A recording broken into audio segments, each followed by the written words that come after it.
Congratulations to India for winning the ICC T20 World Cup. But was it the worst final ever? Jay Shah, listen, he's the ICC chairman. He can do what he wants. But should he be hanging around the Indian team as much as he is? And also, talking of the ICC, they did a really good job. Great tournament. How can they improve it? And also, on Silly Point this week, my toe got broken by a famous cricketer. Who was it? Magnificent stuff as always, Jonesy. This is Close of Play.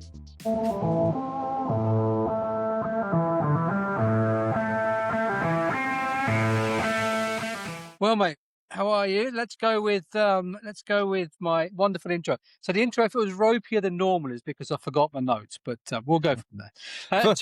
First of all, I want to when I work out who that cricketer is, I want to find them and shake their hand. Marvelous. Two meaty topics to get on with and start the show. First of all, as I said, congratulations to India for winning the tournament that you predicted that they would win. Well done to you as well. Was that the worst final of all time? No chance, mate. No. How could, when there's that many runs scored, you can't call it. You know, the worst final of all time is something where it's, it's a dogged pitch and there's no entertainment. The one thing you cannot criticise the final for was the entertainment provided. And I know in the intro you talked about the pictures and everything like that, but now I think India have used that home advantage really well. We've talked along the way about playing, how different the wickets were in Sri Lanka, and how when we expected when it got to that semi-final and final stage that they would prepare absolute roads, tiny boundaries, and it just became a hitting contest, and that's what we saw. But you say it's entertaining. All right. The first half was when they smacked 255 or whatever they got. But the second half was really dull because, as soon as the Kiwis lost a couple of early wickets, Tim Seifert got 50 and that was basically about it. All right. When Daryl Mitchell was in, there was a slight glimmer of hope that something may happen, but they were so far behind the curve at that point as far as run rate was concerned that nothing was going to happen anyway. So I would say, I don't think it was entertaining at all. I think the England match was entertaining, the semi-final, which we'll come on to, because that was close. But this was dull as anything, hence the worst final ever. I mean, that's said by Sanjay Murthy. Everyone, please send your emails to because no, I get it. Listen, I do absolutely get it, and I understand your point. But also from my side, 250. So there's that match in the semi-final that England had. We want to see every match close like that, but reality is we don't get it, and so for the Indian public will be very happy, and New Zealand arguably put themselves in that position because from their success in the semi-final where they absolutely barnstormed it and chased down in next to no time, they felt they could do it again. And, but then you're also coming up a different caliber of the skill of what India had. And, so as I think credit has to go to India for the manipulation of the, conditions to their favour.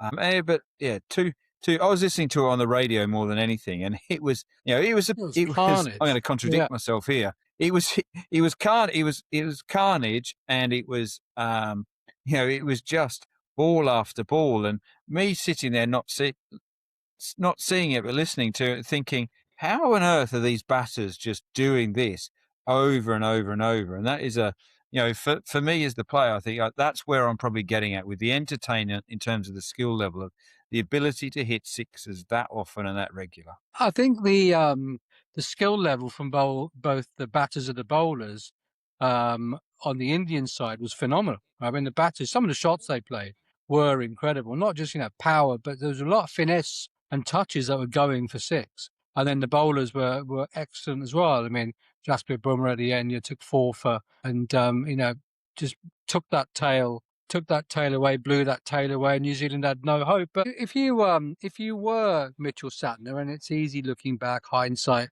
all that sort of type of thing, but if you are winning the toss on a road, why are you bowling first? Because you fancy your chances chasing. I imagine they had a discussion as a team, and again, I've talked a bit about the momentum and your rhythm as a team as across the tournament, and what you find your rhythm doing. And they like to chase, and so to continue with that is what their thinking process is, rather than completely change it. And they're probably backing their skill level to put India under a bit of pressure early on with a new white ball. And if they could have, they would have been backing themselves to chip away a couple or three wickets in that power play. And then India, the pressure of their, playing a home final, trying to win back-to-back trophies, all those sort of thoughts with a crowd that is full of expectation of India.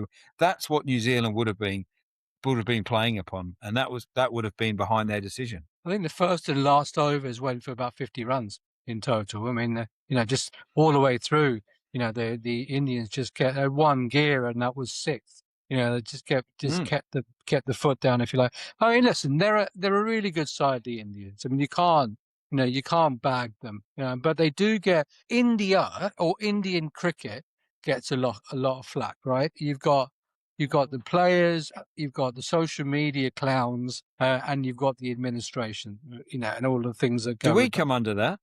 We are. Do we come under social media clowns? We are the social media. I was thinking of us when I said it, actually. But the ones who shouldn't have any blame are the players. I mean, the players are fantastic, sports people, and they won that game regardless of, whether the pitch was flat, whether the pitch wasn't, whatever that was like. It was they're the first team to win back-to-back titles, first team to win a home T20 World Cup, highest ever margin of victory. Yet then you look at and go into social media clowns now. You then go on to Twitter or X, which I like to do for some inspiration. And Hardik Pandya is getting a whole load of grief from his own fans for the way that him and his wife carried on the pitch, enjoying themselves. I mean, they can't really win, the Indian players, can they? They've got to win the thing, and when they win the thing, they get the grief from their own fans. Yeah, what were the on that wonderful trusted site X? What were the fans up in arms about their celebrations? What did they? What did they want them to do? Just apparently, Hardik Pandya hogged the limelight. Dubey and somebody else didn't touch the trophy. Hardik Pandya's wife was out there dancing with him. Blah blah blah. I mean, the bloke was enjoying himself, and I think the thing with that is it's knowing a bit as I do about Indian culture. Humility goes a long way, which is sort of a strange thing, really, when you see the way that some of the people on social media and some of the politicians and administrators and players behave. But the players who got the most amount of praise were Jasprit Bumrah, because I think he's quite a humble sort of guy, and Sanju Samson, who just basically sat on the dais with Harsha Bhogle having a chat. And it seems strange that you get lauded for winning a trophy and doing all the things you do, yet you're not allowed to enjoy, or the way that you enjoy yourself has got to be in a way that's acceptable to the masses. Seems a strange dichotomy in my book. Yeah, so that you're damned if you do, you're damned if you don't. So in an age where we're desperate to see what individuals are like, and that's what social media has probably provided an insight into the lives of people, which people didn't see in a way before, with Instagram and putting sort of personal stuff on and giving you an insight into what they may be like. That's probably, you could argue, we're the closest we've been, but it also does the other way into, it also puts people off being who they are, because like exactly this, where they get that criticism for being outwardly celebratory when actually you should be more humble. So Yeah, exactly. no, it's one of those ones that's lovely social media, hey? Yeah, this tournament's made some stars, though, hasn't it? From the Indian side, Sanju Samson, the bloke with the best name that you like, Ishan Kishan, and Abhishek Sharma, who came good in the final. He was the one whose place was in a bit of danger, having not scored, having had a bit of a lean run, really, and he came out opening the batting. Good to see India keeping faith with the same team that beat England. And, he smashed it, got 50 odd, and along with Sanju Samson, set them on road to the highest ever score in a final. Yeah, it's exactly what you want, isn't it? Where your top three all hit 50 plus. So that's what you pick them for, and you have faith in them for. And so, and exactly, and that also then is what puts a dagger in the heart of New Zealand bowlers early on, where they're hoping for breakthroughs, and they know that the longer that the Indian openers carry on just smacking it everywhere, the bigger total. There was talk of 300 at one point, with the speed they got off to, and so New Zealand can get a bit of credit for that, but also going back to the social media stuff, there was one aspect which I did like, and which I've seen, is the post match stuff between, is it Daryl Mitchell and who was the Singh, bowler? wasn't it? The bowler, the left armer. Arshdeep Singh. Singh. Yeah. Where, what that's throwing the ball like he did and hitting Daryl Mitchell is something that the umpires and have been really hot on, and as something that's sort of really gone out of the game. So it could have properly gone off there, and Daryl Mitchell was pretty angry. But I did like the fact that at least at the end of it, they shook hands, and the match. And I think that's the beauty of New Zealand with the way they go about it and conduct themselves. And so even though they got walloped, once again, for a small country, they're punching well above their weight, and what they're able to produce is outstanding. Didn't Haydos get hit by somebody in the Ashes? Didn't someone throw the ball back at him? Yeah. Who was that? Yeah, that was Simon Jones. I did it. Yeah, there weren't too many handshakes after the match with that one. There were or weren't? Yeah, no, there was none. He didn't. He did it. It's exactly why we did it. We did it we did it to get under their skin, and we didn't actually say to the point of throw the ball back at them, but it just happened in the moment, and Simon liked a bit of that. But the one thing that happened with that is that it wasn't just a one man show. If you watch it, sort of, Paul Collingwood came in, and there was guys that came in to support and to really show him. So to show that support. So I think it was Collie, was he play? But it was a collective. It wasn't, because Haydos being the man mountain he is, he could have quite easy. But what we had always said was that whole series was about standing up to them. So bits like that. And so, so when I saw Daryl Mitchell's sort of response, you've seen all sorts of responses over the years. You've seen bats thrown at bowlers, and so I thought, Lily. And what did you do? So, did you remain 30 yards away when that was taking place, or did you run up? And I was like, "Good luck, lads. Let me know how you get on." Yeah, exactly. I'll be here with the big orange gloves on. Jay Shah, let's move on to meaty topic number 2. This is all, I wanted to make sure this first 20 minutes or so wasn't just a bagging of India, right? Because it's quite an easy thing to do. I wanted to make sure that the first bit, at least, we praised them. Great team, fantastic result. The guys on the pitch have done done a really good job. Off the pitch, I think it's a different issue. Jay Shah is the son of a prominent Indian government minister. So I think some say his father's the second most powerful person in India. Jay Shah is obviously the most powerful person at the ICC, being the chair.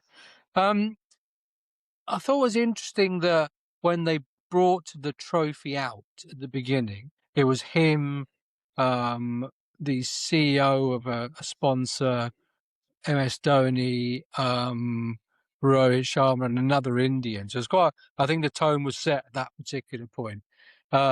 Ricky Martin brought a bit of balance with the halftime show, but it was how random's that? I don't know. Not sure what was going on there. And then at the end of it all, he's there with the players. Yes, he's given out the trophy, he's mingling, and then there's some stuff again on social media where him, Surya Kumar Yadav, and somebody else have gone to a Hindu temple, and I thought that was really strange. He's obviously Hindu, so I've got no problem with him going to the temple. But why do it with the ICC trophy with the Indian team when you're supposed to be impartial? Do you have any thoughts on that? Before you said that, I was just going to say, well, he's showing his impartiality, isn't he? That there isn't any. No, And you don't see it very often with administrators, do you? They, no, when you see, I think the one place I've probably seen glimpses of it is in the Olympics when people handing out the medals are from a country of the medal winner, and you see the sort of admiration and you see the genuine joy in them being able to hand over that medal, and so they're also very calm with it, and so yeah, to see someone as powerful and as high up in the administration of global cricket. And sort of that person you expect to be impartial because they, that was a little bit surprising, but also he's enjoying himself. His country's just won it, but you're that'd be right. all right. It Yeah, it it go on. wasn't the best look Yeah, because people are always going to be like you have here. Any decisions going forward, people are going to look, well, he's only going to do it in the interest of India, because exactly. have a look at the way that he supported them in the final win. Yeah, I mean, you don't see Seb Coe handing out the medals when he was IOC chair to the British team, then going down to a beefeater with them, did you? I mean, like, he stayed impartial. But on that front, on a serious note, do you think, therefore, Geraint, and our listeners and comments are very welcome on this, that should the Stitch up country incoming. Yeah. Should the country that provides the chair of the ICC or any global sporting association, should that country be barred from hosting a major event during the period that that person is in charge? Oh my gosh, that's the first thing that came to my mind. Is that's a logistical nightmare to Well, patrol, because how do you, if something happens where you need to change at the top in a sudden circumstance, and you've so much is in place, and then all of a sudden you've got this rule in that that what you're saying there can't happen. well, look at it this That's way, right? Look at it this way. Let's take it's a 4-year term, let's say, as chair of the ICC, right? Let's just do that. And it's let's say it's I don't know, Surrey and Botham, for sake of example. All that means is that for the 4 years that, or Lord Botham is now, was in that position, England couldn't host any ICC tournaments. It doesn't sound like a major schlep to me. And it can be anywhere, can't it? I mean, it can be in South Africa, it could be in Australia, it could be in India, it could be in America. But I just, I think with the way that the game's going, or the way that the game is run, and also especially with the way that the ICC is probably not as strong as it could be, it just seems to make some sort of sense to me that that rule is put into place to make sure that no situations or issues ever take place. Not suggesting any else. I'm just trying to madly Google the list of chairmen of the ICC, to try and work out how many countries that might affect. Okay. Yeah. And Wikipedia. It's only for the period that they're in charge. It's not forever. That doesn't mean that Yeah, India can never have an event ever again. And this again is showing my this is showing my lack of cricket knowledge / interest in who runs stuff over the last. Has there only been a chairman of the ICC since 2014? When was the ICC founded? In the 90s, sometime, wasn't it? Is it? I don't know, because what this is telling me is that there's only been 4 chairmen. Well, that's probably about right. It's probably a new role. I think there's been a CEO for a while, but you're right. Probably is a new role. Yeah. Yeah, Jay Shah is the 4th. Right. There's been 2 Indians and a New Zealander. So sorry, 3 Indians and 1 New Zealander. So effectively, if you follow the lineage of where the chairman's from, India will never host another major tournament again. How would that go? Or maybe someone else from a different country should be chairman. It just shows. Exactly. Yeah. Or we bring in a rotational, that it comes on a rotational basis with the chairman, and then that would give you some equality around the world of who's having input. When you have a look there in the last 11, 12 years of the ICC, that for majority of it, an Indian has been at the top, running and pulling the strings. Now, the other thing that annoyed me, I mean, there's a whole. I understand there's a long list. Again, this is an ICC event. Yet the stadium announcer, all he seemed to charm was for India to do well or Indian stuff, and all the crowd are going wild. I mean, how can the ICC allow that to happen? And even Sonny Gavaskar was getting annoyed because at one point the stadium announcer was doing it between balls in the England, and Sonny was saying, "Right, let's leave it to the end of the over, don't do it between balls." How can that be allowed to happen? How can the ICC allow, well, especially when you have to give over clean stadia to sponsors, to the global ICC sponsors, DP World, Emirates, etc., Hyundai, you've got to give over a clean stadium, yet the stadium announcer is allowed to do what the hell he or she likes. It seems odd to me. They took a leaf out of the Ryder Cup, because that happened over there in America this year. That the announcer was abusing the Europeans as they were about to play shots, and they were cheering for all that. So clearly it's a way that governing bodies have decided to go. That if you host, you do what you like. but you're right. It's in between balls is ridiculous. That whoever briefed that person, didn't do it very well. No, and it's probably Jay Shah. And yes, Jay Shah, correct. Yeah, exactly. But again, you'd want some neutrality with that, and you'd want some equality with both sides of support. But I don't know what would they have done for the New Zealanders? Just sort of, just the sound of a beer can opening every, and someone could have encouraged people to do the hacker. That would have been quite interesting. Who knows? Yeah. But here's okay.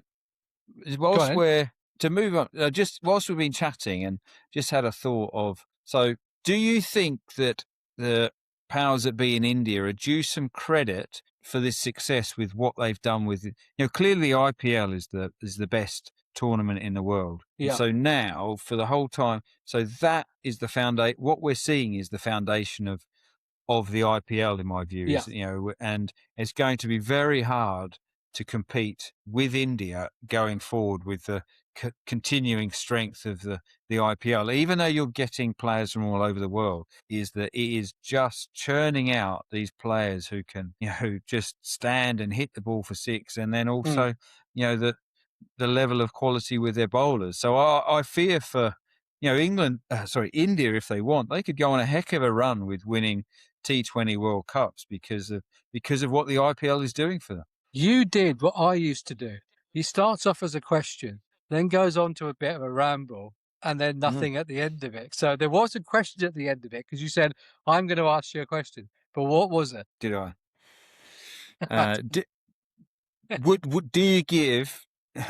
Do you give the Indian Cricket Board any credit whatsoever for the IPL? Yeah, 100%. Yeah, brilliant. That's the end of that. Listen, it's an amazing tournament. It's produced, look, these players, right, and more. There's a load of players. I think you said to me off air or on air in a cut show before about Rishabh Pant. How does he not get in this side? There's a whole other Jaiswal, I think. There's a whole other players who, could have got into this India squad. And in fact, you go as far as saying that if India put out an A team in the group stages, they do pretty well as well. So, 100%. I think the BCCI, and also you've also got to support Cricket Australia in this as well, because they put a whole load of players forward early doors, in the Shane Warne, Haydos, Ricky Ponting, those sort of days. And they really helped to build the cultural side, maybe, or the professionalism. Yes, MS was there, and Virat Kohli, who fed off, I think, the Australian spirit of competitiveness, professionalism, and that's added another dimension, another layer, if you like, that's made the IPL into the tournament that's become and that's produced the players that have now won back-to-back T20 World Cups. How's that for an answer? That was like professional, wasn't it? Amazing. That's like I thought about it.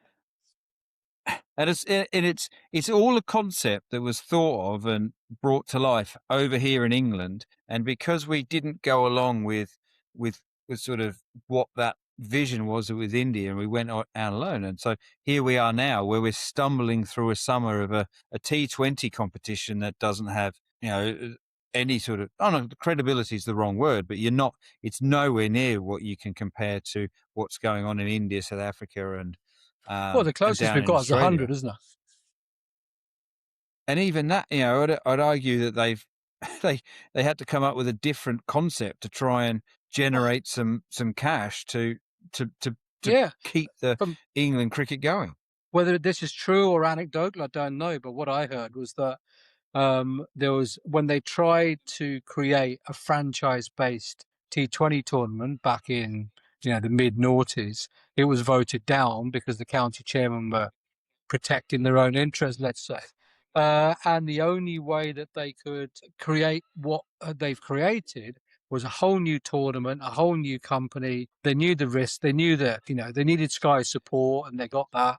And it wouldn't surprise me in the not too distant future if the 100 didn't exist and it became a T20 league that was franchise based, and the Blast is just there to do what it needs to do. And as I've said to you before, I think the what will give is it's the end of 50 over cricket.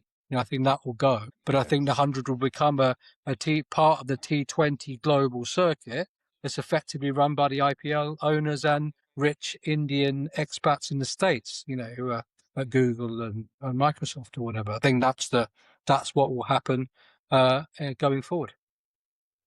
So Yeah, my understanding is also that the 100 is a concept and a thought process that came out of Sky.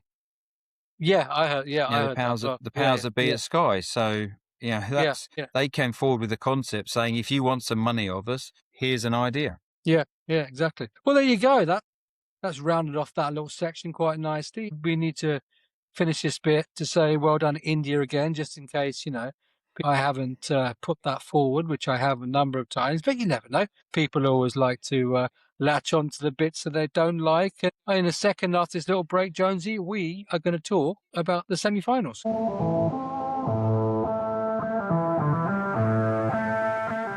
Please remember to like and subscribe and enjoy the rest of the show. Welcome back to Close of Play. Jonesy, let's talk about the semis then.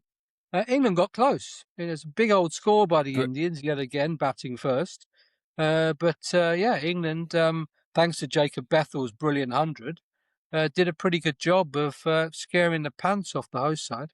Yeah, exactly. And if it wasn't for a pretty outstanding over by Jasprit Bumrah towards the end, when Bethel was in, there was hope. I think I had a hockey fixture at school, and a couple of the boys refused to come on and play because they were listening in the dugout. A couple of cricket fans, they were there, so, and even myself. But as soon as Bethel went and got up to, sort of, I think they had 30 odd off the last two, it was done. But the big takeaway is unfortunately for Harry Brook, is his catch that he dropped. Yeah.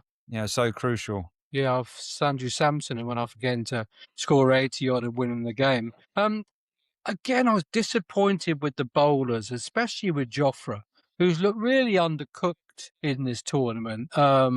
His lengths were poor. He got smashed all around the park now, showing that pace doesn't really matter to these boys. It's wherever Jofra seemed to bowl it, he got absolutely got tanked all around the park, smashed all around the park. Do you think that's the end of Jofra's T20 international career?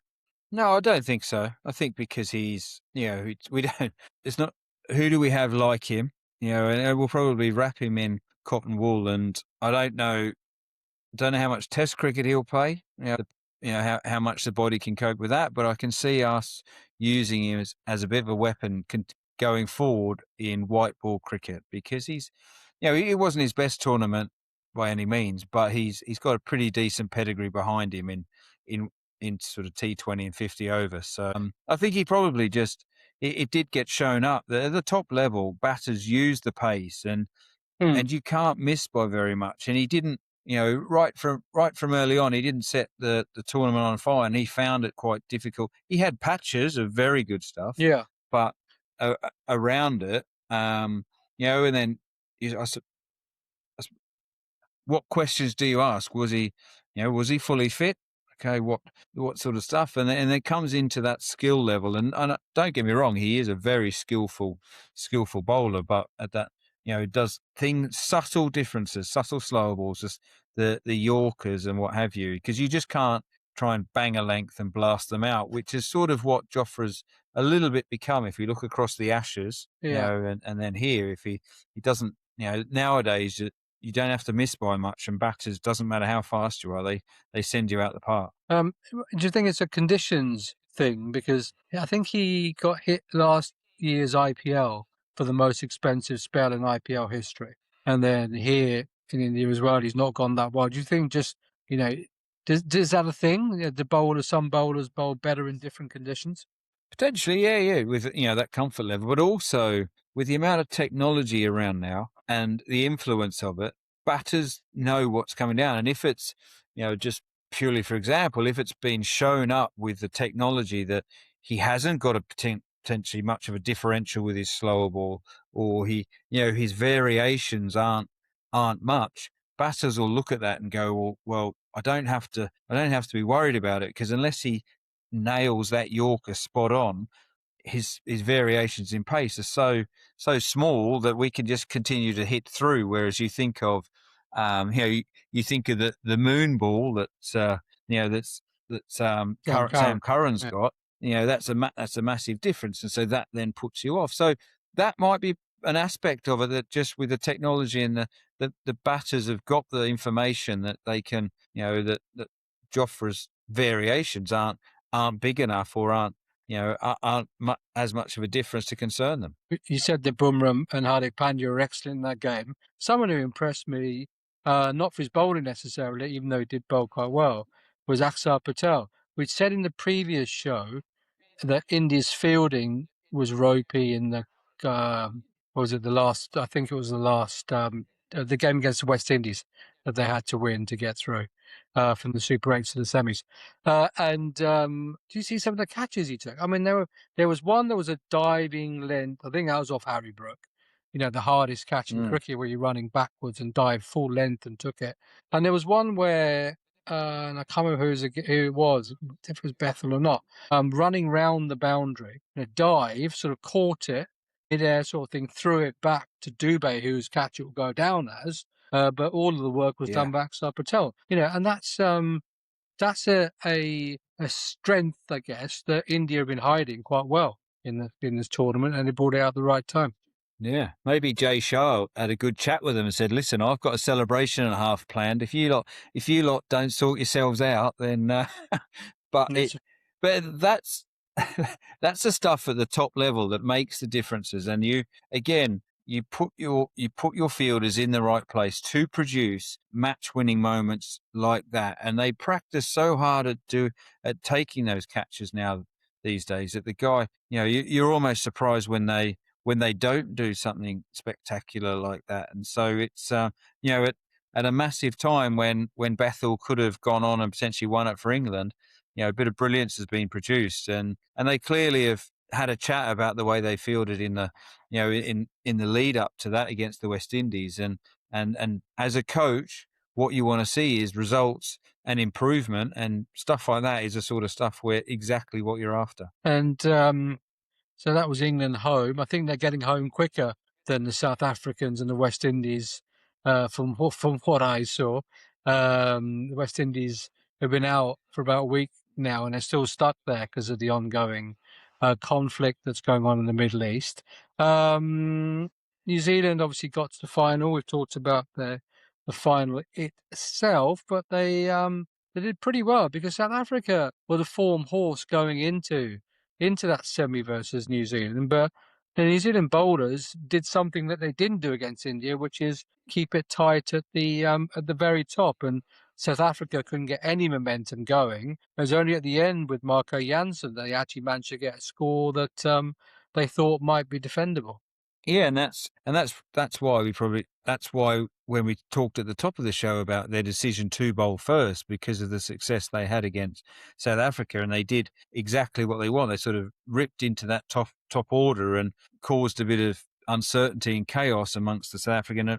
And then at the back end, when you've got a bit more of a license there, and Janssen was able to take advantage of that. But I think that that semi final is all about the hitting of the openers of New Zealand to hit 158 off 66 balls when you're chasing 169 is just outstanding. And they did it in 12.5 overs. If we're talking about at one stage the Indians looking at 300 in the final. Well, if New Zealand had the opportunity to keep going there, they were well on target. And how long is it before that sort of becomes a reality? I know we talked to the 400 in, that used for 400 was a special mark in 50 overs cricket. Well, that's been done. What's the limit? But you need to play on.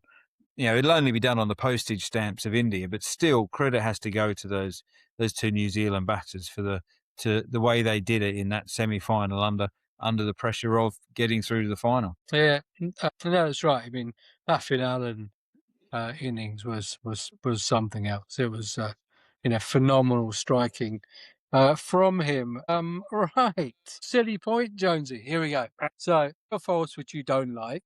We've tried Who Am I, which is this is a variation on the theme. We found that it worked quite well with Brandos. And all right, you did get Viv Richards last time, mainly because I gave you some massive clues. And so this one is Who Am I, because it is a person. The overall subject is, well, the question from me is, which famous cricketer broke my toe? And yes, you do want to go and congratulate him. You can ask me anything you want. It's not just yes or no, right? I'll answer it. But the first question isn't who broke your toe. That's exactly what was going on in here. You've already given me a steer by telling it was a him. So there you go. 50% ahead. Yeah. And how many? I haven't thought about how many questions to give you, because 20 is a lot if it's just yes, no, and you already know it's a blow. Yeah. So let's go with 10. Jeez. Let's see how we get on. If you look like doesn't you have to be yes or no. Extend it. Huh? Yeah. Did you say it doesn't have to be yes or no? You can be whatever you like. Yeah, it doesn't have to be yes or no. Okay. Let's ask. So, when did this happen? It happened in 1992. Oh my gosh. Oh my gosh. I'm out. No, it is. Next. 1992. Okay, so where was this player from? He's from England. What county did he play for? Warwickshire. Here comes my lack of knowledge of Warwickshire players in the late 80s, early 90s. Warwickshire. That's going to be that's the very few Warwickshire players I know are Alan Donald played for them. Dermot Reeve. Yeah. Yeah. I'm now struggling. I'll have to Google who list of Warwickshire players of. So a Test player from Warwickshire. That's dreadful. So this is where I'm. Where did Test player come from? Oh, I thought you said it. I thought you said they were. You said where an international cricketer. I said England. You said what county? Yeah, I said Warwickshire. Yeah. Yeah, but no. In your first initial bit did you not say what international cricketer or just professional cricketer? Professional cricketer. He was an international cricketer. Oh man, just give you that as well. Oh my gosh. 1990. I actually said on, mate. I actually said what famous cricketer broke my toe. I wasn't even in the country back then. Neither was I, and neither was he when it happened. There you go.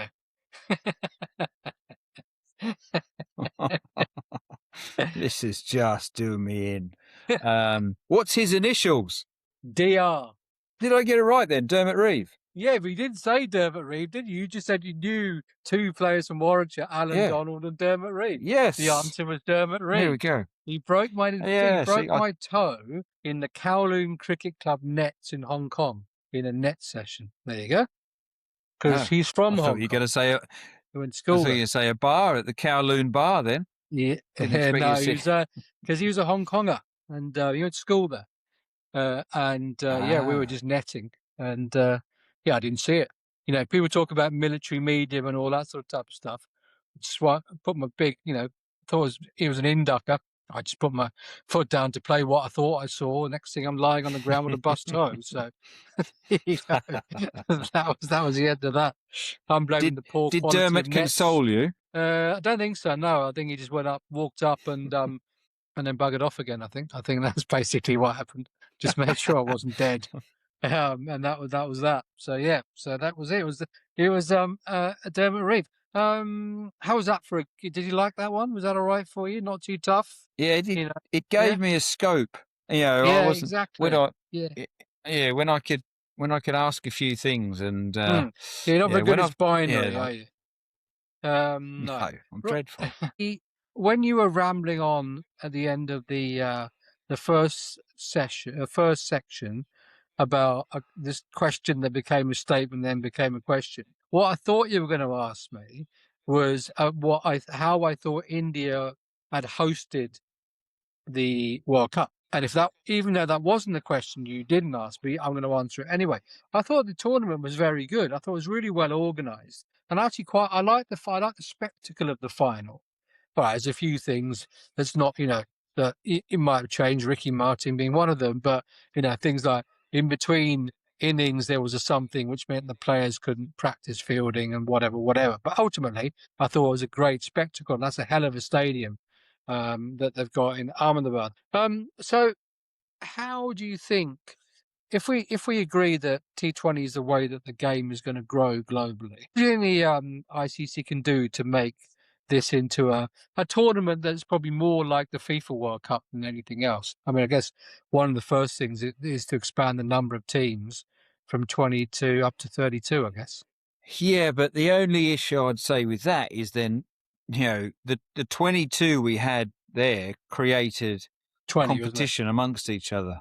Yeah, sorry, the 20 we had there, and they earned the right to be there through qualifying. If you then, I think the drop off from 20 to 30 or 20 to 32, I think that's huge. And so then, do you bring in some incredibly one-sided, farcical style matches where the beauty of this was, I think it was quite a sweet spot with number of teams and also ability of teams. And this is, and I'm, I hate to say it, but in terms of where, Papua New Guinea are probably one of those teams that would benefit from what you're talking about is an even further expanded competition. Well, But Scotland and Uganda as well because of Bangladesh. Yeah. So, but Scotland must be close. Scotland, to get brought in are at that sort of 21, 22, of, so they're right on the cusp.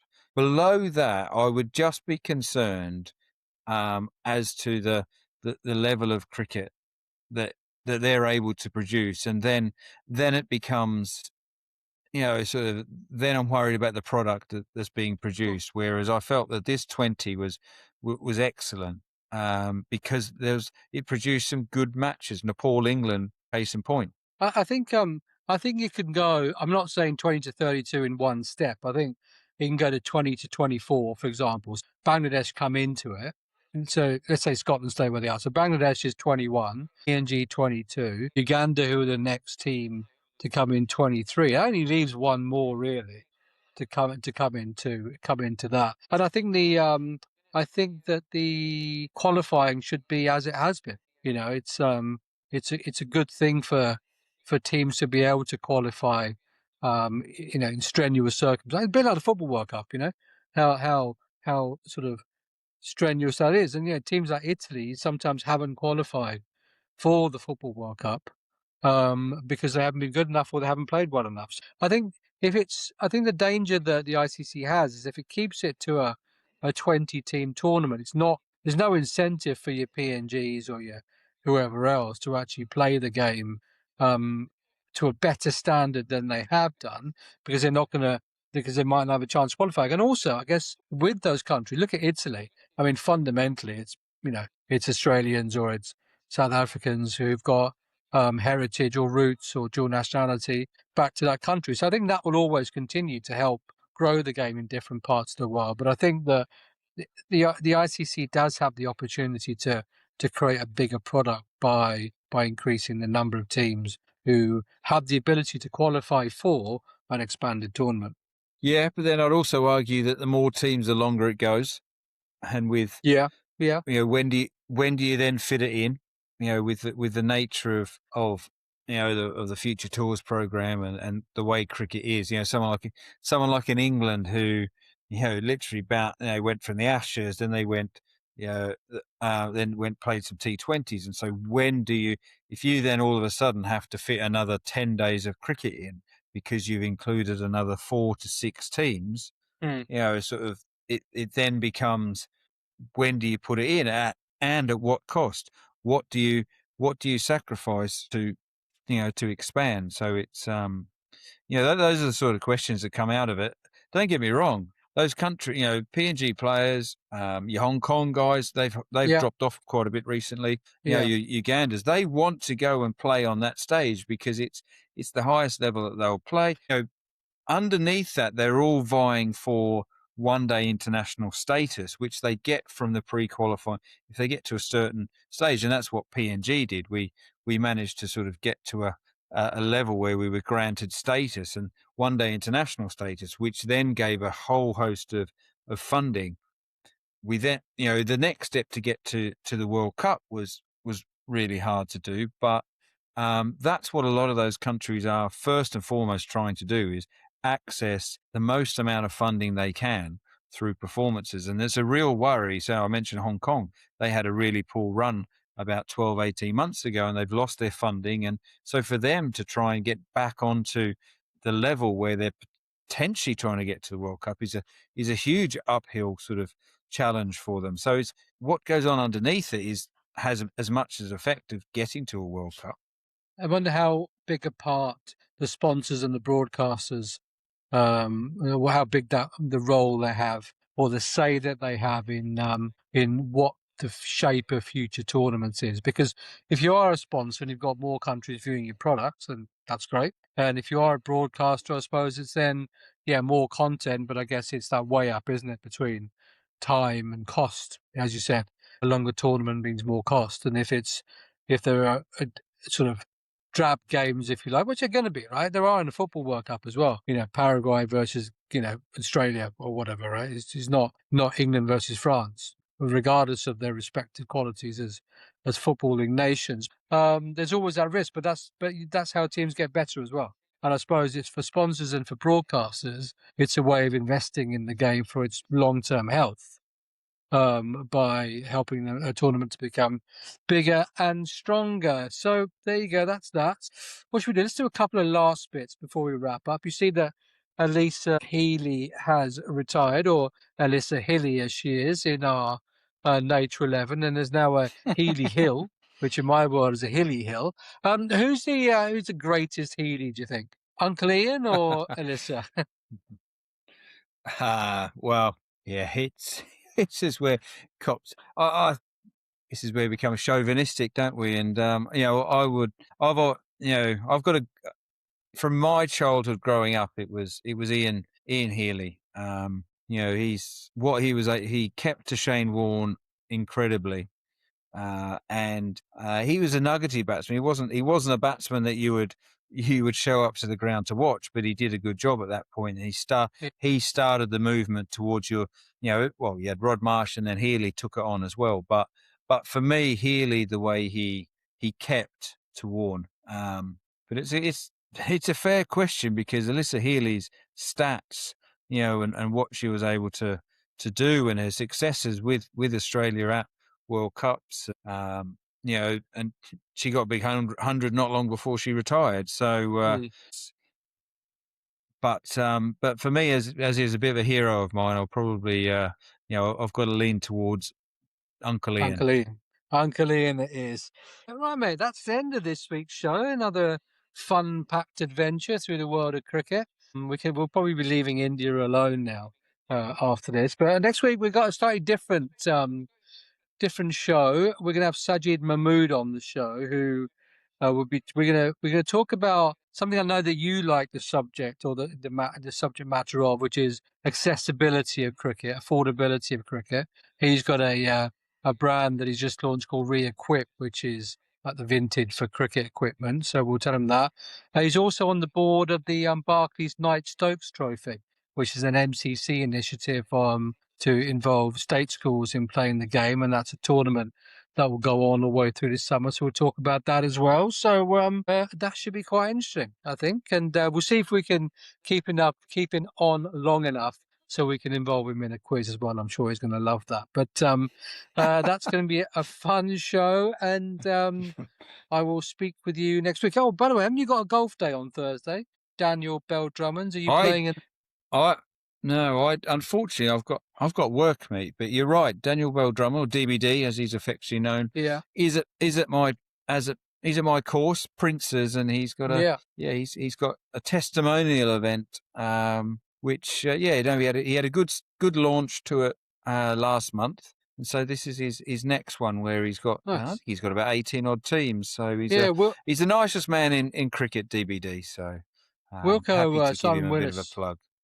Simon Wilco put something up on LinkedIn, say someone's pulled out of his teams. If you're looking for a place to play alongside, I was going to say luminaries such as Geraint Jones, but he's not there. I'm going to try and get along after work. Oh, yeah, okay. So there'll be join the festivities afterwards. So that's my plan, is to go and show a bit of support that way. They might ask you about your podcasting career. You never know. Right. Good stuff, mate. I will speak with you next week. Have a good week. Cheers, mate. Cheers. So thank you for watching this episode of Close of Play. We hope you enjoyed it. And if you did, please like and subscribe on YouTube and Spotify and Apple. It helps us a lot to get more content out there, more reach, get the algorithm working in our favour a bit. And we look forward to seeing you next time.